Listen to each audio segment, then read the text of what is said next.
Go Biko! Mga kapasok, isa lang ang aking hinihiling. Ipakita natin na kaisa tayo kay Kai Sotto sa kanyang pangarap at sana full support lang tayo kahit anong mangyayari. Paki-subscribe lang po kung kaisa ka namin. Click the subscribe button now. Boom!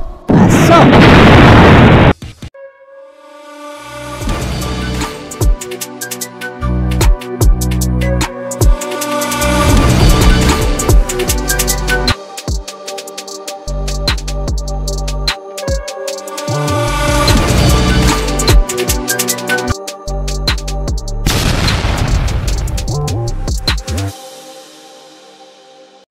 Pasiklaban.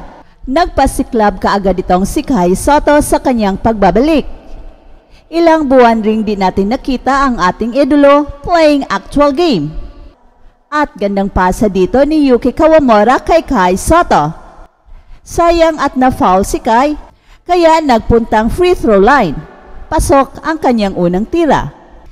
At nagulat pa ang ating idolo nang natawagan siya ng foul. And the shot of Kai Sotto ay nagiging viral agad ngayon. Kahit saan kayo magpunta online, itong shot na to ni Kai Sotto ang namamayagpag. Isang fast break, gandang bounce sa bilis ng takbo ni Kai Sotto dito, tapos pasa galing kay Yuki Kawamura, alley-oop pass, and a perfect layup ni Kai Sotto. Boom! Pasok!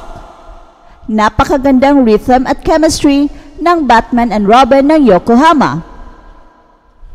Kahit pa sa maikling panahon na nagsasama sina Kai at Yuki, ay parang matagal na itong magkakampi.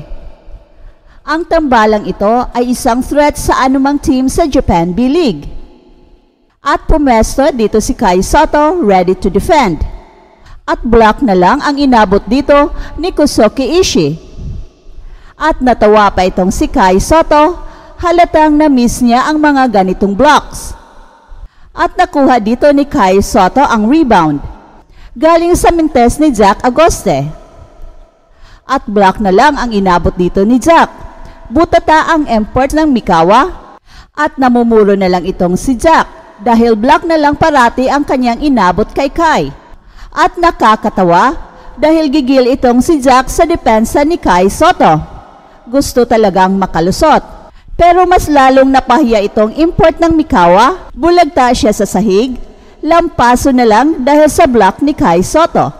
At natawagan ng offensive foul si Kai Sotto dito, sayang at sure ball na sana. At foul trouble dito si Kai Sotto, kaya limitado ang galaw niya. At gandang depensa dito ni Kai, di makalusot ang kalaban. At inapakan pala ang paa dito ni Kai, kaya naupo sa sahig dito si Kai. At sa 20 games na naglaban itong Yokohama at Mikawa, 16 games na talong itong team ni Kai Sotto.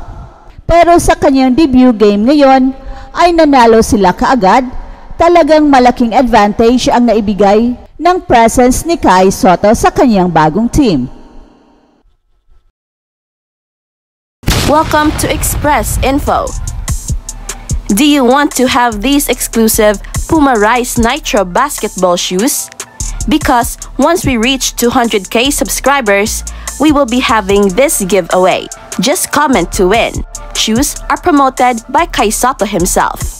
Just like this video, and most importantly, comment anything positive about Kai Sotto. It's easy. Commenting is the key to win. Share your positive comments about Kai Sotto. Do it now na. Win the prize. Stay tuned for more updates.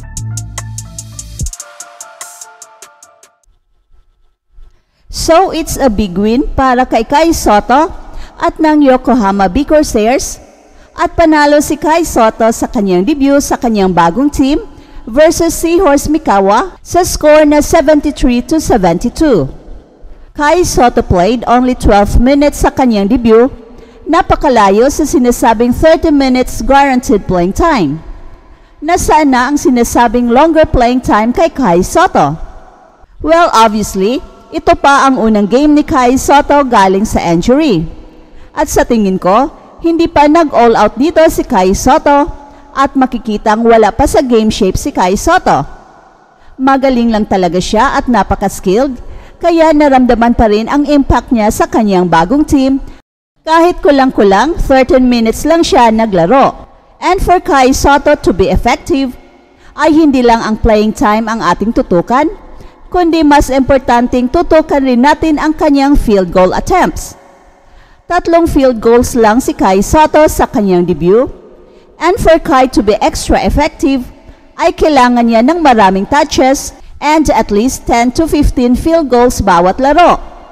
Pero sa game na ito, ay 3 field goal attempts lang siya. At buti na lang maganda ang kanyang inside protection. Nakakuha siya ng maraming mga block shots sa ilalim at kahit kulang ang kanyang opensa, ay pasado naman siya sa shot blocking.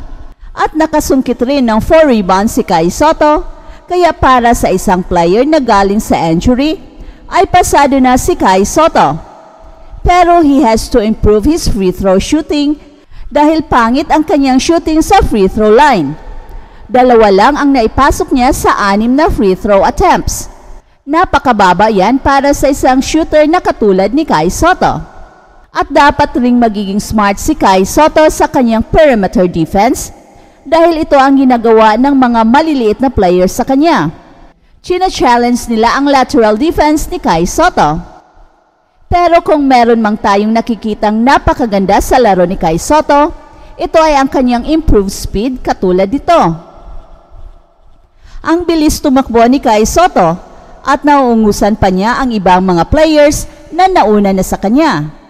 And another positive sa debut ni Kai Sotto ay ang kanyang tambalan ni Yuki Kawamura na nakita natin kung papaano isinat up ni Yuki si Kai Sotto para sa kanyang first point sa Yokohama. Dapat talagang ima-maximize ng head coach ng Yokohama ang tambalang Kai Sotto at Yuki Kawamura dahil napakalaki ng potential ng tambalang ito. Ito ay unlimited. And another thing na dapat hindi gawin ni Kai Sotto ay ang ibaba ang bola dahil napakadaling sundutin ito. Pero more than anything else, ay mukhang kulang pa talaga si Kai Sotto ng confidence.